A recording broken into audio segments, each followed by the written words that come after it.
Salve você antenado aqui no canal, meu nome é Lineker Biondi e você está no MCV Play. Então dá o play para ficar pertinho de todas as informações do Vasco nessa terça-feira. Vamos falar bastante sobre o jogo de hoje, né? O Vasco entra em campo hoje contra o Canaã pela Copa São Paulo de Futebol Júnior. Também vamos falar sobre investimento milionário. O Vasco vai investir no CT Moacir Barbosa, renovação de contrato de Dimitri Payet e muito mais.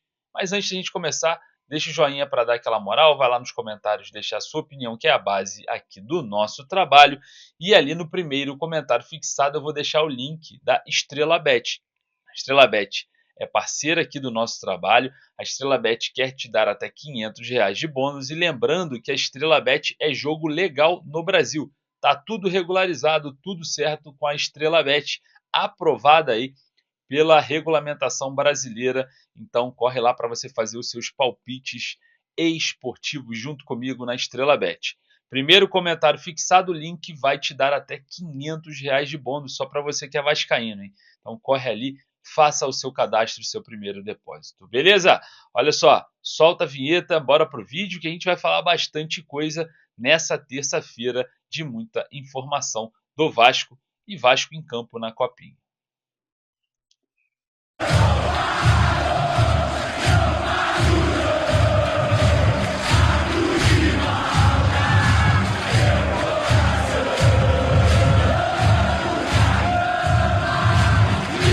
O Vasco anunciou agora oficialmente a contratação do meia volante Tietê, né, jogador vindo do Botafogo, certa com o Vasco para ser reforço para 2025. Na minha opinião, entre os que estão para chegar, a melhor contratação até então. Uma oportunidade de mercado, o jogador que perdeu ali o contrato com o Botafogo, assina contrato com o Vasco e é o reforço para 2025.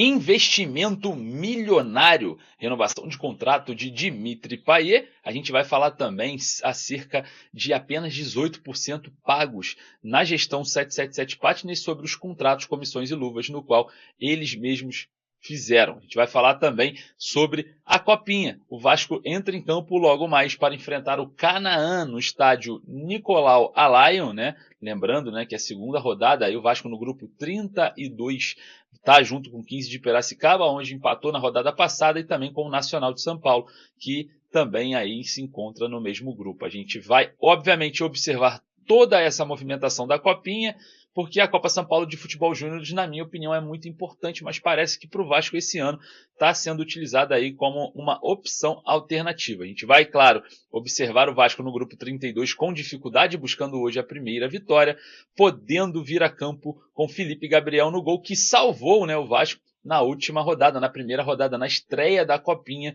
Se não fosse o Felipe Gabriel, o Vasco poderia sair derrotado, hein, para o 15 de Piracicaba na estreia da Copa São Paulo de Futebol Júnior. Então o Vasco deve vir com Felipe Gabriel no gol, Breno na lateral direita, Roger e Wannisson na zaga e João Gabriel na lateral esquerda. Ramon Rick, Igor Toledo e Lucas Zucarello formando o meio-campo, e no ataque Alexander, Pedro Augusto e Léo Jacó. O técnico Matheus Curopos deve ser aí o Vasco, o provável Vasco, né, para logo mais às 15 horas lá jogando pela Copa São Paulo de Futebol Júnior, agora contra o Canaã. A gente observa, né, essa equipe mais jovem do que propriamente o Sub-20 aí, representando o Vasco na Copinha. Lembrando que hoje também tem a apresentação do treinador Fábio Carilli. E é uma apresentação importante porque normalmente, quando se apresenta um treinador, os dirigentes estão próximos, os dirigentes também participam dessa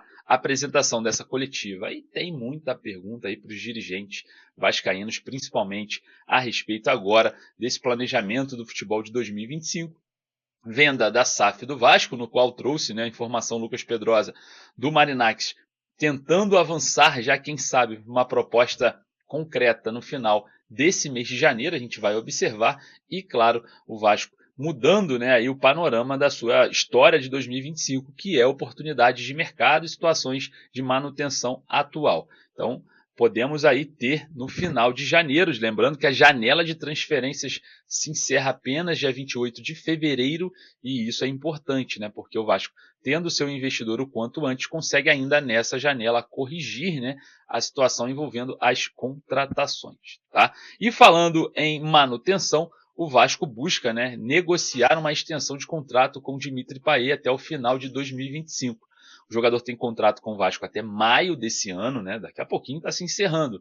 Mas a vontade do jogador e a do Vasco para esse vínculo ser estendido pode ser utilizada como trunfo para o Vasco conseguir, né, o Dimitri Payet até o final da temporada. O mesmo o Vasco tenta com o Felipe Coutinho, que tem aí contrato até o meio do ano. Então, a situação envolvendo as duas referências técnicas atuais do elenco é de tentar estender, né, esse contrato, esse vínculo contratual até o final de 2025, por enquanto, né? A gente pode também ter surpresas, dependendo aí, quem sabe, da venda da SAF do Vasco. O Vasco com mais poder aquisitivo pode aí avançar, né, pelo Felipe Coutinho, que tem aí contrato até o meio de 2026 com o Aston Villa, e a gente observa, né, toda essa movimentação do Vasco diante da manutenção do seu elenco. Vem também conversando com renovações Paulinho, Léo Jardim, entre jogadores que estão aí com contrato até o final desse ano.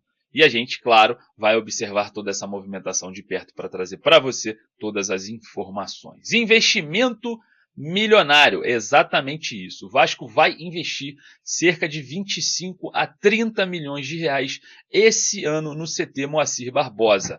Eu me lembro de uma conversa que eu tive com o Marcelo Santana, junto com o Tébaro Schmidt, né, o jornalista da Globo. A gente teve ali, junto com o Marcelo Santana, essa resenha na chegada de hotel em São Paulo, né, do elenco. Conversamos sobre essas informações estruturais do Vasco, e o Marcelo Santana falou que sim, a ideia dele seria investir em infraestrutura para ser um atrativo para os jogadores vir para o Vasco. Então, parece que a ideia da diretoria não vem se desviando, né? Segundo essas informações que saíram na manhã dessa terça-feira, o Vasco vai sim investir de forma pesada na infraestrutura, no CT Moacir Barbosa. Então, não estamos desconectados daquilo que era o plano, né, da diretoria até então.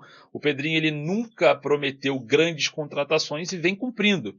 Nunca prometeu loucura financeira e também vem cumprindo. O Marcelo Santana, que já falou com a gente ali numa conversa um pouco mais próxima sobre essa informação de sim melhorar a estrutura do Vasco para transformar um atrativo futuro para novos jogadores, também parece que vem se concretizando. Se isso é bom ou ruim, eu quero saber a sua opinião, vai lá nos comentários. Mas a linha no qual eles falaram estão, enfim, seguindo. Vamos, obviamente, acompanhar todos os passos para debater aqui todos esses assuntos. E olha só, saiu um relatório, né? A diretoria do Vasco recebeu um relatório acerca de uma porcentagem considerada mínima dos pagamentos que a 777 fez para contratações, luvas e comissões.